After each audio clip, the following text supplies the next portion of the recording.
Today on the table, I've got a Dell Inspiron 15.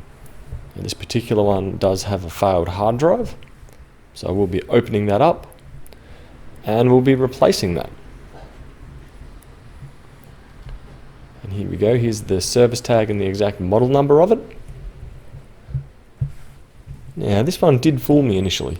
I thought it was going to be a full bottom half removal to be able to get to the battery, the hard drive, which is pretty much what most modern laptops are doing nowadays. But anyway, to begin with, you'd want to take out all the Phillips head screws that are visible. There is very few hidden screws on this one. So I'll continue ranting about this one.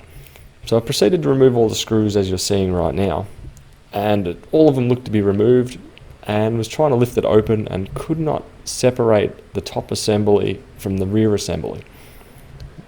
No matter what I did, it felt like clips, felt like screws, and then it hit me. You got to remove the keyboard on this one. So this takes up the older style of keyboard, or the laptop design, where there's usually only one or two. This one had 4 screws going underneath the keyboard into the bottom plastic, just to sandwich it all together. So in this one it did get me, but no damage was done to the machine. Also do note that the screw from the DVD burner is a smaller screw to the rest of them. So we'll keep removing these screws. I'm going to eject the DVD burner in a second. There is 3 screws under the DVD burner plastic. So for some weird reason it didn't want to leave for me, or at least not initially. So one method you could use is an ejector pin to try and pull the tray out. That does happen at some risk of damaging the drive tray itself. But anyway, I did spot one small screw up the top here. There we go, and still not wanting to leave. But anyway,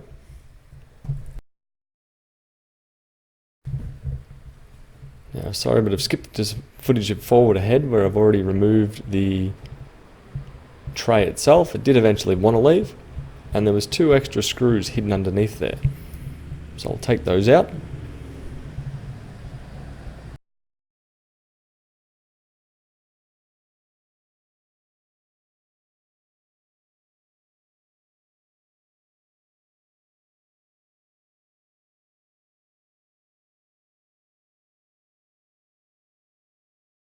And I have been able to pry it a bit, but it still doesn't want to separate.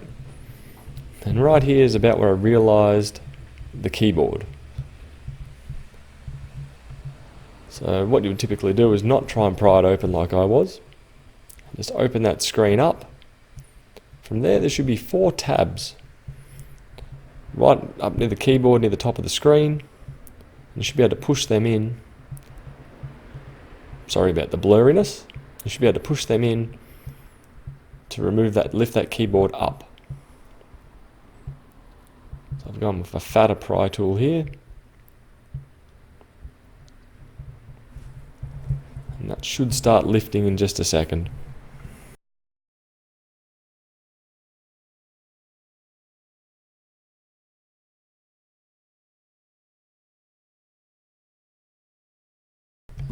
There we go, with that removed and the flex connected undone. Undo the other flex connectors you can see here. They should just flick up the plastic and then pull back on the, or flick up on the hard metal tab or plastic tab, and then pull the cable backwards.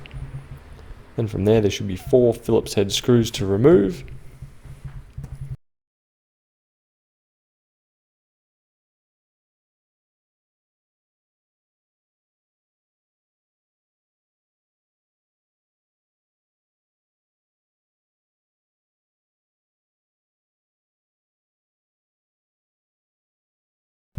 Then from there you should hopefully be able to use a pry tool to separate it. Being I've already been prying at it, it did lift up quite easily for me.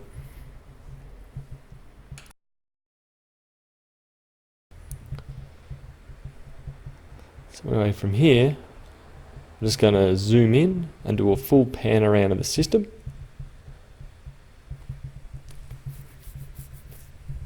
Hopefully this may be helpful for you if you're trying to identify a certain chip or a model number or a serial number. So I'll just do a quick overview from there. Then after this, since I've managed to get here, I'll be doing a hard drive swap, and then I'll proceed reassembling the system from there. So since we're at the very bottom of the teardown, I'm going to leave the video from here.